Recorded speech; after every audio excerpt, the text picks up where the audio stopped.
ਵਾਹਿਗੁਰੂ ਜੀ ਕਾ ਖਾਲਸਾ ਵਾਹਿਗੁਰੂ ਜੀ ਕੀ ਫਤਿਹ। ਗੁਰੂ ਪਿਆਰੀ ਗੁਰੂ ਸਵਾਰੀ ਪਰਮ ਸਤਿਕਾਰਯੋਗ ਸਾਧ ਸੰਗਤ ਜੀਓ, ਅੱਜ ਦਾ ਸੰਤ ਮਹਾਂਪੁਰਖ ਬਾਬਾ ਹਰਨਾਮ ਸਿੰਘ ਰਾਮਪੁਰ ਖੇੜੇ ਵਾਲਿਆਂ ਦੀ ਚੱਲ ਰਹੀ ਲੜੀ ਪਰ ਪ੍ਰਸੰਗ ਕਥਾ ਦੇ ਤਹਿਤ ਉਹਨਾਂ ਦੇ ਅਗਲੇ ਜੀਵਨ ਦਰਸ਼ਨਾਂ ਦੇ ਪਿੱਛੋਂ ਕੁਝ ਕੁ ਵਿਚਾਰਾਂ ਦਾ ਆਪ ਸਾਰੀਆਂ ਸੰਗਤਾਂ ਨਾਲ ਸਾਂਝਾ ਕਰਦਾ ਹੈ। ਦੇਖੋ, ਜਦੋਂ ਹਜੇ ਰਾਮਪੁਰ ਖੇੜਾ ਅਸਥਾਨ ਦੇ ਉੱਤੇ ਥੋੜ੍ਹਾ ਸਮਾਂ ਹੋਇਆ ਸੀ ਮਹਾਂਪੁਰਖਾਂ ਨੂੰ ਇੱਥੇ ਕਾਰ ਸੇਵਾ ਆਰੰਭਦਿਆਂ ਨੂੰ, ਉਹਨਾਂ ਸਮੇਂ ਦੇ ਵਿੱਚ ਇੱਕ ਪ੍ਰੇਮੀ ਜਿਹਦਾ ਨਾਮ ਬਲਵੰਤ ਸਿੰਘ ਸੀਗਾ ਨਾ, ਇਹ ਮਹਾਂਪੁਰਖਾਂ ਦੇ ਪਾਸ ਆਇਆ ਸੀ। ਇਹਨੇ ਆ ਕੇ ਮਹਾਂਪੁਰਖਾਂ ਨੂੰ ਬੇਨਤੀ ਕੀਤੀ ਕਿ ਮਹਾਂਪੁਰਖੋ, ਤੁਸੀਂ ਜਦੋਂ ਵੀ ਕਥਾ ਜਾਂ ਵਿਚਾਰ ਦੇ ਵਿੱਚ ਸਾਰੀਆਂ ਸੰਗਤਾਂ ਦੇ ਨਾਲ ਇਹ ਗੱਲ ਕਹਿੰਦੇ ਆ ਕਿ ਸਿੱਖ ਨੂੰ ਗੁਰੂ ਸ਼ਬਦ ਦੇ ਨਾਲ ਜੋੜਨਾ ਚਾਹੀਦਾ ਹੈਗਾ, ਪਰ ਤੁਹਾਡੇ ਨਗਰ ਦੇ ਕੁਛ ਪ੍ਰੇਮੀ ਜਿਹੜੇ ਆ ਉਹ ਦੇਹਧਾਰੀ ਗੁਰੂ ਦੇ ਚੇਲੇ ਬਣ ਗਏ ਆ। ਇਹ ਇੱਕ ਬੜੀ ਗੰਭੀਰ ਸਮੱਸਿਆ ਹੈਗੀ ਆ। ਜਦੋਂ ਹੁਣ ਬਲਵੰਤ ਸੋਹਣਾ ਨੇ ਇਹ ਗੱਲ ਬਾਬਾ ਜੀ ਨਾਲ ਕੀਤੀ ਤੇ ਮਹਾਂਪੁਰਖ ਜਿਹੜੇ ਕਹਿਣ ਲੱਗੇ, ਕਹਿੰਦੇ ਵੀ ਉਹ ਕਿਵੇਂ? ਤਾਂ ਫਿਰ ਉਸ ਪ੍ਰੇਮੀ ਨੇ ਦੱਸਿਆ ਸੀਗਾ ਕਿ ਤੁਹਾਡੇ ਨਗਰ ਦੇ ਕੁਛ ਜਿਹੜੇ ਹਰੀਜਨ ਬਰਾਦਰੀ ਦੇ ਲੋਕੀ ਆ ਉਹ ਦੇਹਧਾਰੀ ਗੁਰੂ ਦੇ ਚੇਲੇ ਬਣ ਗਏ ਆ, ਅਤੇ ਉਸ ਤੋਂ ਬਾਅਦ ਕੁਛ ਝੀਬਰ ਬਰਾਦਰੀ ਦੇ, ਫਿਰ ਜ਼ਿਮੀਂਦਾਰ ਤਬਕਾ ਦੇ ਕੁਛ ਲੋਕੀ ਉਹਦੇ ਚੇਲੇ ਬਣ ਗਏ। ਅਤੇ ਉਹ ਇਹ ਦੱਸਦੇ ਆ ਕਿ ਇਹ ਜਿਹੜੇ ਦੇਹਧਾਰੀ ਗੁਰੂ ਆ ਇਹ ਕੰਨ ਦੇ ਵਿੱਚ ਮੰਤਰ ਫੂਕਦੇ ਆ। ਅਤੇ ਜਦੋਂ ਕਹਿੰਦੇ ਵੀ ਜਦ ਉਹਨਾਂ ਨਾਲ ਵਿਚਾਰ ਕੀਤੀ ਜਾਂਦੀ ਆ ਅਤੇ ਇਹ ਦੇਹਧਾਰੀ ਗੁਰੂਆਂ ਦੇ ਚੇਲੇ ਕਹਿ ਦਿੰਦੇ ਆ, ਦੇਖੋ ਜੀ, ਸਾਨੂੰ ਤਾਂ ਹੁਣ ਪਤਾ ਲੱਗਾ ਵੀ ਉਹ ਵੀ ਗੁਰਬਾਣੀ ਦਾ ਪ੍ਰਚਾਰ ਕਰਦੇ ਆ ਅਤੇ ਗੁਰਬਾਣੀ ਦੇ ਪ੍ਰਚਾਰ ਕਰਨ ਵਾਸਤੇ ਦੇਹਧਾਰੀ ਗੁਰੂ ਦਾ ਹੋਣਾ ਬੜਾ ਜ਼ਰੂਰੀ ਆ। ਉਹ ਇਸ ਤਰ੍ਹਾਂ ਦੀਆਂ ਗੱਲਾਂ ਕਰਦੇ ਆ। ਜਦ ਇਹ ਗੱਲ ਹੋਈ ਆ ਤਾਂ ਫਿਰ ਮਹਾਂਪੁਰਖ ਕਹਿਣ ਲੱਗੇ, ਕਹਿੰਦੇ ਵੀ ਦੇਖੋ, ਗੱਲ ਇੱਕ ਹੈਗੀ ਆ, ਇਹ ਜਿਹੜੇ ਲੋਕ ਦੇਹਧਾਰੀ ਗੁਰੂ ਨੂੰ ਮੰਨਣ ਲੱਗ ਪਏ, ਅਸਲ ਦੇ ਵਿੱਚ ਇਹ ਆਪਣਾ ਲੋਕ ਅਤੇ ਪਰਲੋਕ ਗਵਾ ਰਹੇ ਆ, ਅਤੇ ਜਿਹਦੇ ਕਰਕੇ ਇਹਨਾਂ ਦੇਹਧਾਰੀ ਗੁਰੂਆਂ ਦੀ ਜਿਹੜੀ ਦੁਕਾਨਦਾਰੀ ਉਹ ਚੱਲ ਰਹੀ ਆ। ਅਤੇ ਫਿਰ ਬਲਵੰਤ ਸਿੰਘ ਕਹਿਣ ਲੱਗਾ ਕਿ ਮਹਾਂਪੁਰਖੋ, ਅਗਰ ਇਸ ਚੱਲ ਰਹੀ ਦੇਹਧਾਰੀ ਗੁਰੂ ਦੀ ਲਹਿਰ ਨੂੰ ਨੱਥ ਨਾ ਪਾਈ ਜਾਵੇ ਤਾਂ ਫਿਰ ਸਿੱਖੀ ਦਾ ਬੜਾ ਨੁਕਸਾਨ ਹੋ ਸਕਦਾ, ਕਿਉਂਕਿ ਜਿਹੜੇ ਭਟਕੇ ਹੋਏ ਪ੍ਰਾਣੀ ਆ ਉਹ ਸਿੱਖੀ ਨੂੰ ਛੱਡ ਕੇ ਇਸ ਪਾਸੇ ਨੂੰ ਤੁਰ ਪੈਣਗੇ। ਜਦ ਇਹ ਗੱਲ ਹੋਈ ਆ ਤਾਂ ਫਿਰ ਉਹ ਜਿਹੜਾ ਸੱਜਣ ਬਲਵੰਤ ਸਿੰਘ ਪ੍ਰੇਮੀ ਸੀ ਉਹ ਤਾਂ ਵਿਚਾਰ ਕਰਕੇ ਮਹਾਂਪੁਰਖਾਂ ਨਾਲ ਚਲੇ ਗਿਆ। ਅਤੇ ਫਿਰ ਬਾਬਾ ਜੀ ਦੇ ਮਨ ਦੇ ਵਿੱਚ ਵਿਚਾਰ ਆਈ ਕਿ ਸਾਨੂੰ ਵੀ ਕੁਛ ਨਾ ਕੁਛ ਜ਼ਰੂਰ ਕਰਨਾ ਚਾਹੀਦਾ। ਪਰ ਇਸ ਦੇਹਧਾਰੀ ਗੁਰੂਆਂ ਦੀ ਲਹਿਰ ਨੂੰ ਰੋਕਣ ਵਾਸਤੇ ਮਹਾਂਪੁਰਖ ਕਹਿਣ ਲੱਗੇ ਵੀ ਅਸੀਂ ਸਤਿਗੁਰਾਂ ਜੀ ਦੇ ਅੱਗੇ ਅਰਦਾਸ ਕਰਨੀ ਸ਼ੁਰੂ ਕਰ ਦਿੱਤੀ ਕਿ ਸੱਚੇ ਪਾਤਸ਼ਾਹ ਮੈਨੂੰ ਸਮਰੱਥ ਬਖਸ਼ੋ, ਆਪਣੀ ਸ਼ਕਤੀ ਬਖਸ਼ੋ, ਅਤੇ ਇਹ ਸ਼ਕਤੀ ਦੀ ਵਰਤੋਂ ਕਰਕੇ ਮੈਂ ਇਹ ਜਿਹੜੀ ਚੱਲ ਰਹੀ ਦੇਹਧਾਰੀ ਗੁਰੂ ਦੀ ਕਿਰਿਆ ਹੈਗੀ ਆ ਇਸ ਨੂੰ ਰੋਕ ਸਕਾਂ। ਫਿਰ ਬਾਬਾ ਜੀ ਦੱਸਦੇ ਸੀ, ਕਹਿੰਦੇ ਵੀ ਅਸੀਂ 3 ਦਿਨ ਅਰਦਾਸ ਕੀਤੀ, 3 ਦਿਨਾਂ ਬਾਅਦ ਸਾਨੂੰ ਸਤਿਗੁਰਾਂ ਨੇ ਪ੍ਰਤੱਖ ਦਰਸ਼ਨ ਦਿੱਤੇ ਅਤੇ ਦਰਸ਼ਨ ਦੇ ਕੇ ਕਹਿਣ ਲੱਗੇ, ਕਹਿੰਦੇ ਲੈ ਵੀ ਹਰਨਾਮ ਸਿਆਂ, ਅਸੀਂ ਤੈਨੂੰ ਆਪਣੀ ਸਾਰੀ ਸ਼ਕਤੀ ਦਿੱਤੀ ਆ, ਤੂੰ ਜਿਸ ਤਰ੍ਹਾਂ ਚਾਹੇ ਇਸ ਨੂੰ ਵਰਤ ਸਕਦਾ ਹੈਗਾ। ਕਹਿੰਦੇ ਇਹ ਜਦੋਂ ਵਚਨ ਸਤਿਗੁਰਾਂ ਨੇ ਕੀਤੇ ਸੀ, ਉਸ ਤੋਂ ਬਾਅਦ ਫਿਰ ਸਤਿਗੁਰੂ ਅਲੋਪ ਹੋ ਗਏ। ਉਸ ਤੋਂ ਬਾਅਦ ਫਿਰ ਬਾਬਾ ਹਰਨਾਮ ਸੋਹਣੀ ਕਹਿਣ ਲੱਗੇ ਵੀ ਮੈਨੂੰ ਇਸ ਤਰ੍ਹਾਂ ਪ੍ਰਤੀਤ ਹੋਇਆ ਕਿ ਜਿਵੇਂ ਮੇਰੇ ਆਤਮਾ ਦੇ ਅੰਦਰ ਐਸੀ ਭਾਰੀ ਸ਼ਕਤੀ ਆ ਗਈ ਆ ਕਿ ਇੱਕੋ ਹੀ ਫੁਰਨੇ ਦੇ ਨਾਲ ਮੈਂ ਕੁਛ ਵੀ ਕਰ ਸਕਦਾ, ਜਿਸ ਨੂੰ ਗੁਰਬਾਣੀ ਨੇ ਆਖਿਆ ਕਿ ਹਰਨ ਭਰਨ ਜਾਂ ਕਾ ਨੇਤਰ ਫੁਰ, ਸਾਰੀਆਂ ਰਿੱਧੀਆਂ ਸਿੱਧੀਆਂ ਸਾਰੀਆਂ ਕਰਾਮਾਤਾਂ ਮੇਰੇ ਅੰਦਰ ਜਿਹੜੀਆਂ ਸੀਗੀਆਂ ਉਹ ਮੈਨੂੰ ਮਹਿਸੂਸ ਹੋਣ ਲੱਗ ਪਈਆਂ।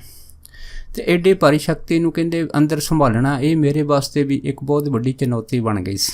ਫਿਰ ਬਾਬਾ ਹਰਨਾਮ ਸਿੰਘ ਕਹਿਣ ਲੱਗੇ, ਕਹਿੰਦੇ ਵੀ ਮੈਂ ਫਿਰ 2-3 ਦਿਨ ਮਨ ਦੇ ਵਿੱਚ ਇਕੱਲੇ ਰਹਿ ਕੇ ਵਿਚਾਰ ਕੀਤੀ ਕਿ ਇਹ ਜਿਹੜੀ ਸ਼ਕਤੀ ਸਤਿਗੁਰਾਂ ਨੇ ਸਾਨੂੰ ਬਖਸ਼ੀ ਆ ਇਸ ਦੀ ਵਰਤੋਂ ਕਿਵੇਂ ਕੀਤੀ ਜਾਵੇ। ਅਖੀਰ ਕਹਿੰਦੇ ਵੀ 2-3 ਦੀ ਵਿਚਾਰ ਤੋਂ ਬਾਅਦ ਮਨ ਦੇ ਵਿੱਚ ਇਹ ਫੈਸਲਾ ਆਇਆ, ਖਿਆਲ ਆਇਆ ਕਿ ਇਹ ਸਤਿਗੁਰਾਂ ਦੀ ਸਾਰੀ ਖੇਡ ਹੈਗੀ ਆ। ਸਤਿਗੁਰ ਜਿਸ ਨੂੰ ਚਾਹੇ ਸਮੱਤ ਦੇ ਕੇ ਸਿੱਧੇ ਰਾਹ ਪਾ ਸਕਦੇ ਅਤੇ ਜਿਸ ਨੂੰ ਚਾਹੇ ਉਸ ਨੂੰ ਗਲਤ ਰਸਤੇ ਵੀ ਪਾ ਸਕਦੇ ਆ। ਇਹ ਤਾਂ ਸਤਿਗੁਰੂ ਦੀ ਇੱਕ ਖੇਡ ਤਮਾਸ਼ਾ ਹੈਗਾ। ਅਤੇ ਮਹਾਂਪੁਰਖ ਕਹਿਣ ਲੱਗੇ, ਜਦੋਂ ਸਾਨੂੰ ਇਸ ਤਰ੍ਹਾਂ ਦੇ ਵਿਚਾਰ ਸਾਡੇ ਅੰਦਰ ਫੁਰਨ ਲੱਗੇ, ਉਸ ਤੋਂ ਬਾਅਦ ਫਿਰ ਬਾਬਾ ਜੀ ਕਹਿਣ ਲੱਗੇ ਸੀਗੇ, ਫਿਰ ਮੇਰੇ ਮਨ 'ਚ ਆਇਆ ਵੀ ਅਗਰ ਮੈਂ ਸ਼ਕਤੀ ਦੀ ਵਰਤੋਂ ਚੰਗੀ ਜਾਂ ਮਾੜੀ ਵੀ ਕਰ ਲਵਾਂ ਅਤੇ ਇਹਦਾ ਜਿਹੜਾ ਫਲ ਦਾ ਭੁਗਤਾਨ ਤਾਂ ਫਿਰ ਮੈਨੂੰ ਹੀ ਕਰਨਾ ਪਊਗਾ। ਇਸ ਕਰਕੇ ਇਸ ਚੱਕਰ ਦੇ ਵਿੱਚ ਪੈਣ ਨਾਲੋਂ ਇਹ ਬਿਹਤਰ ਹੈਗਾ ਕਿ ਇਹ ਸਾਰਾ ਜਿਹੜਾ ਸਤਿਗੁਰਾਂ ਦੇ ਉੱਪਰ ਛੱਡ ਦਿੱਤਾ ਜਾਵੇ।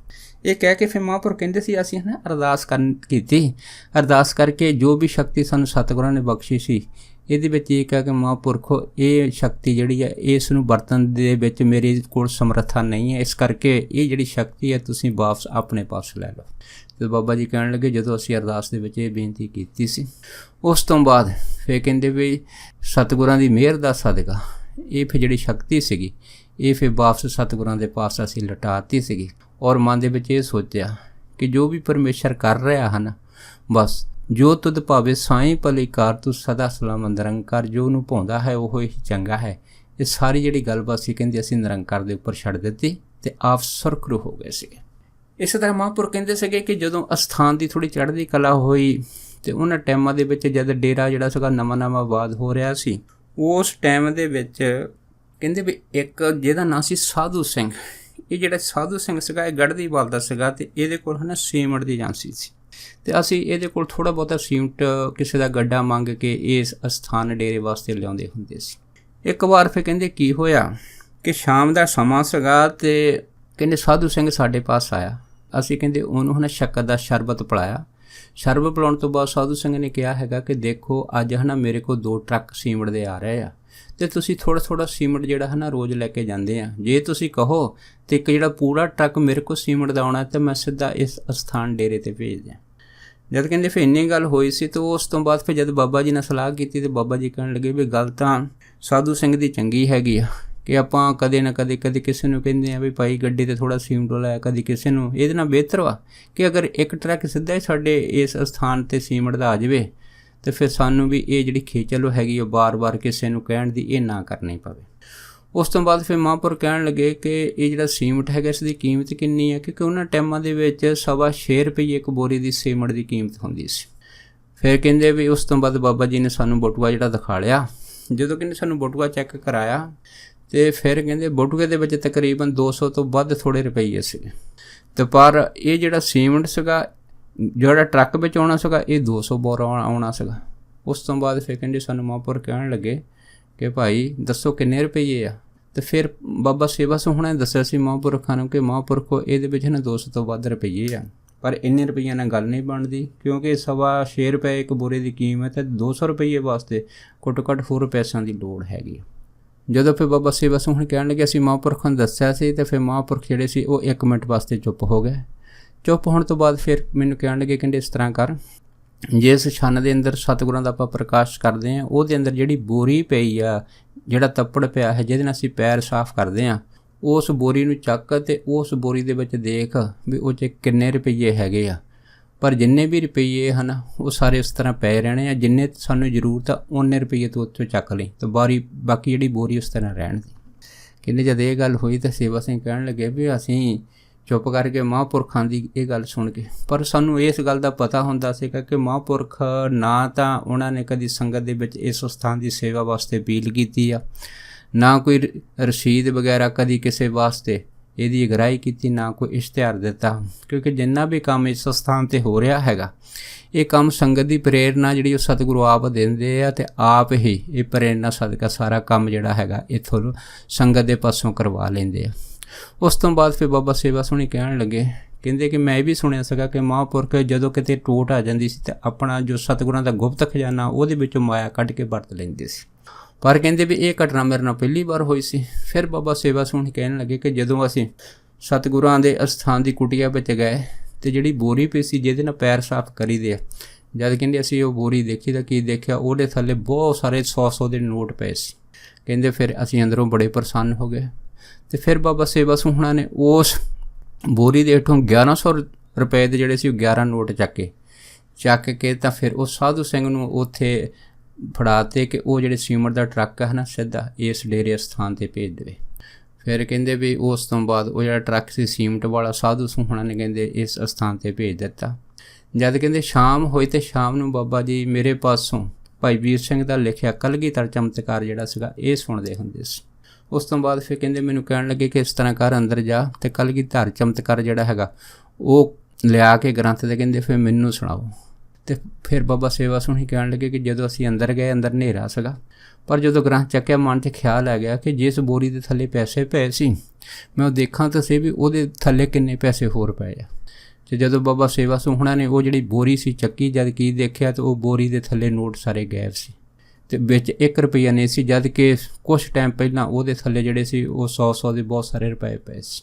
ਫਿਰ ਕਹਿੰਦੇ ਸਾਡੇ ਮਨ 'ਚ ਬੜਾ ਪਛਤਾਪ ਹੋਇਆ। ਫਿਰ ਕਹਿੰਦੇ ਉਸ ਤੋਂ ਬਾਅਦ ਅਸੀਂ ਬਾਬਾ ਜੀ ਦੇ ਪਾਸ ਆਏ ਅਤੇ ਬਾਬਾ ਜੀ ਨੂੰ ਆ ਕੇ ਸਾਰੀ ਗੱਲ ਦੱਸੀ।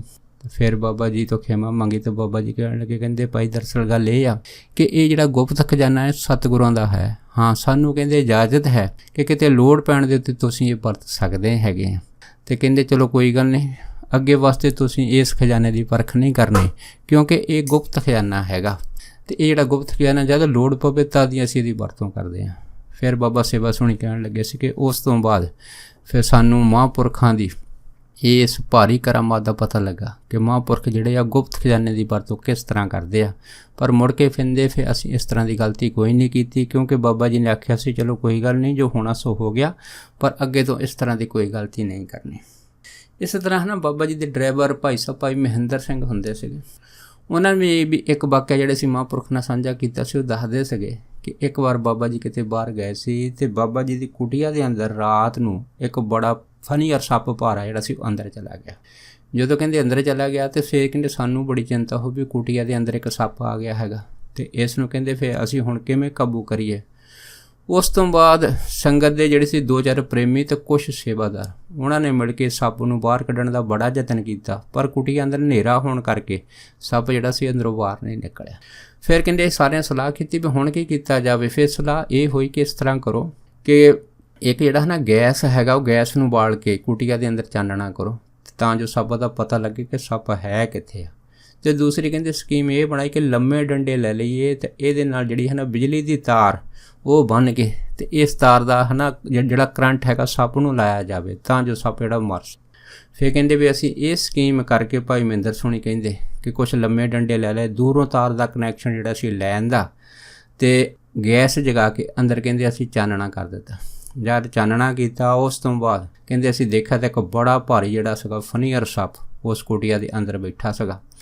ਉਸ ਤੋਂ ਬਾਅਦ ਕਹਿੰਦੇ ਉਹਨੂੰ ਪ੍ਰੇਮੀ ਨੇ ਕੀ ਕੀਤਾ, ਜਿਹੜੇ ਲੰਮੇ ਡੰਡੇ ਸੀ ਉਹਨਾਂ ਦੇ ਨਾਲ ਜਿਉਂ ਹੀ ਜਿਹੜਾ ਸੱਪ ਨੂੰ ਕਰੰਟ ਲਾਇਆ ਤਾਂ ਸੱਪ ਨੇ ਇੱਕਦਮ ਜਿਹੜਾ ਸੀਗਾ ਉਹ ਫੁਕਾਰਾ ਬੜੇ ਜ਼ੋਰ ਨਾਲ ਮਾਰਿਆ। ਜਦੋਂ ਫੁਕਾਰਾ ਬੜੇ ਜ਼ੋਰ ਨਾਲ ਮਾਰਿਆ, ਉਹ ਚੱਲ ਰਿਹਾ ਜਿਹੜਾ ਗੈਸ ਦੀ ਲਾਲਟਨ ਸੀਗੀ ਕਹਿੰਦੇ ਪੂਰੀ ਤਰ੍ਹਾਂ ਬੁਝ ਗਈ ਅਤੇ ਅੰਦਰ ਹਨੇਰਾ ਹੋ ਗਿਆ।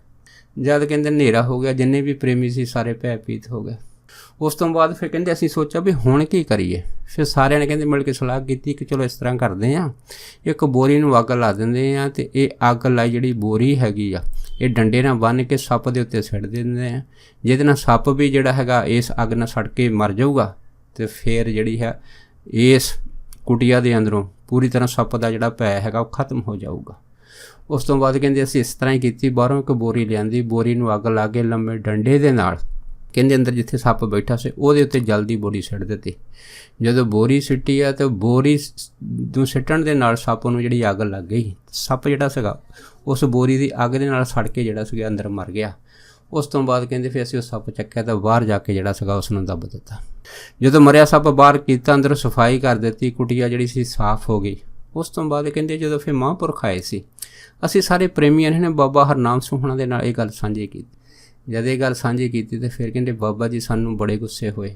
ਉਹ ਕਹਿਣ ਲੱਗੇ ਕਿ ਤੁਸੀਂ ਚੰਗਾ ਨਹੀਂ ਕੀਤਾ, ਤੁਹਾਨੂੰ ਇਸ ਤਰ੍ਹਾਂ ਕਰਨਾ ਨਹੀਂ ਸੀ ਚਾਹੀਦਾ। ਫਿਰ ਕਹਿੰਦੇ ਫਿਰ ਕੁਛ ਟਾਈਮ ਚੁੱਪ ਕਰਨ ਤੋਂ ਬਾਬਾ ਜੀ ਕਹਿਣ ਲੱਗੇ ਚਲੋ ਕੋਈ ਗੱਲ ਨਹੀਂ, ਜੋ ਹੋਣਾ ਸੀ ਹੋ ਗਿਆ, ਪਰ ਚੀਜ਼ ਦਾ ਤੁਸੀਂ ਖਿਆਲ ਰੱਖਿਆ ਕਰੋ ਕਿ ਇਹੋ ਜਿਹਾ ਕੰਮ ਕੋਈ ਕਰਨਾ ਹੋਵੇ ਪਹਿਲਾਂ ਸਾਡੀ ਸਲਾਹ ਲੈ ਲਿਆ ਕਰੋ, ਕਿਉਂਕਿ ਅਸੀਂ ਕਿਹੜਾ ਕਿਸੇ ਵਿਦੇਸ਼ ਚਲੇ ਗਏ ਸੀਗੇ। ਪਤਾ ਹੀ ਸੀਗਾ ਕਿ ਦੂਸਰੇ ਦਿਨ ਅਸੀਂ ਵਾਪਸ ਆ ਜਾਣਾ ਹੈਗਾ। ਸੱਪ ਹੀ ਸੀਗਾ, ਕੋਈ ਹੋਰ ਵੱਡੀ ਗੱਲ ਨਹੀਂ ਸੀ। ਇਸ ਤੋਂ ਬਾਅਦ ਫਿਰ ਬਾਬਾ ਜੀ ਕਹਿਣ ਲੱਗੇ ਚੱਲ ਕੋਈ ਗੱਲ ਨਹੀਂ, ਹੁਣ ਤੁਸੀਂ ਸਾਰੇ ਸੇਵਾ ਕਰੋ, ਬਾਕੀ ਜੋ ਹੋ ਗਿਆ ਸੋ ਹੋ ਗਿਆ।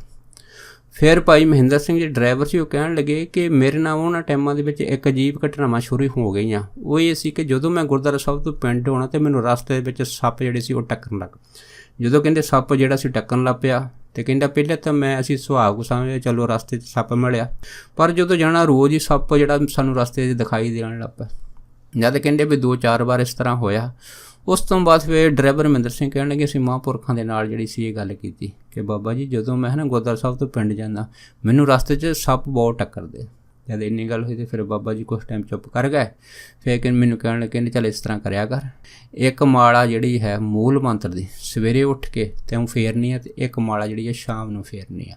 ਇਸ ਤਰ੍ਹਾਂ ਕਹਿੰਦੇ ਸਾਨੂੰ ਮਹਾਂਪੁਰਖਾਂ ਨੇ ਮੂਲ ਮੰਤਰ ਜਪਣ ਦਾ ਨਿਯਮ ਦੱਸ ਦਿੱਤਾ ਅਤੇ ਨਾਲ ਇਹ ਵੀ ਦੱਸ ਦਿੱਤਾ ਹੈਗਾ ਕਿ ਜਦੋਂ ਇਹ ਜਿਹੜੀਆਂ ਮਾਲਾ ਤੁਹਾਨੂੰ ਦੱਸੀਆਂ ਹੈਗੀਆਂ ਜਦੋਂ ਇਹ ਸੰਪੂਰਨ ਹੋ ਗਈਆਂ ਉਸ ਤੋਂ ਬਾਅਦ ਫਿਰ ਕੜਾਹ ਪ੍ਰਸ਼ਾਦੀ ਦੇ ਕਰਨੇ, ਅਰਦਾਸ ਕਰਨੀ, ਖਿਮਾ ਮੰਗਣੀ, ਫਿਰ ਤੇਰਾ ਇਹਨਾਂ ਸੱਪਾਂ ਤੋਂ ਖਹਿੜਾ ਛੁੱਟ ਸਕਦਾ ਹੈਗਾ। ਫਿਰ ਭਾਈ ਮਹਿੰਦਰ ਸਿੰਘ ਕਹਿਣ ਲੱਗੇ ਕਿ ਮੈਂ ਇਸ ਤਰ੍ਹਾਂ ਹੀ ਜੋ ਮਹਾਂਪੁਰਖਾਂ ਨੇ ਮੈਨੂੰ ਨਿਯਮ ਦੱਸਿਆ ਸੀਗਾ ਮੈਂ ਨਿਯਮ ਕਰਨਾ ਸ਼ੁਰੂ ਕਰ ਦਿੱਤਾ। ਸਵੇਰੇ ਇੱਕ ਮਾਲਾ ਮੂਲ ਮੰਤਰ ਦੀ, ਸ਼ਾਮ ਨੂੰ ਇੱਕ इस तरह करते करते जद माला जिहड़ियां जो महापुरखां ने दसियां सी संपूर्ण हो गईयां, उस तो बाहर कहंदे फिर असीं कड़ा प्रशादी देग जिहड़ी सी ओह कीती, 100 रुपया रख के मत्था टेक के अरदास करके खेमा जाजना मंगी। उस तो बाद कहंदे फिर जदों भी असीं पिंड जाना साडे नाल फिर दुबारा घटना नहीं वापरी और ना ही सानूं मुड़ के कदी जिंदगी च सप्प जिहड़े आ ओह रस्ते च मिले आ। सो ये सारी किरपा जिहड़ी आ महापुरख बाबा हरनाम सोहਣਾ दे सदके कहंदे ये रस्ते विच सप्पां दा आउणा जाना सीगा, ये सदा लई कहंदे ਇਹ ਮਿਟ ਗਿਆ ਸੀਗਾ। ਸੋ ਦਾਸ ਇੰਨੇ ਹੀ ਬਚਨ ਮਹਾਂਪੁਰਖਾਂ ਦੇ ਆਪ ਸਾਰੀਆਂ ਸੰਗਤਾਂ ਨਾਲ ਸਾਂਝਾ ਕਰਦਾ ਹੋਇਆ ਖਿਮਾ ਦਾ ਜਾਚਕਵਾ ਜੀ ਹੋਈਆਂ ਬੇਅੰਤ ਭੁੱਲਾਂ ਚੁੱਕਾਂ ਦੀ ਖਿਮਾ ਬਖਸ਼ਣੀ। ਸੋ ਫਤਿਹ ਬੁਲਾਓ। ਵਾਹਿਗੁਰੂ ਜੀ ਕਾ ਖਾਲਸਾ, ਵਾਹਿਗੁਰੂ ਜੀ ਕੀ ਫਤਿਹ।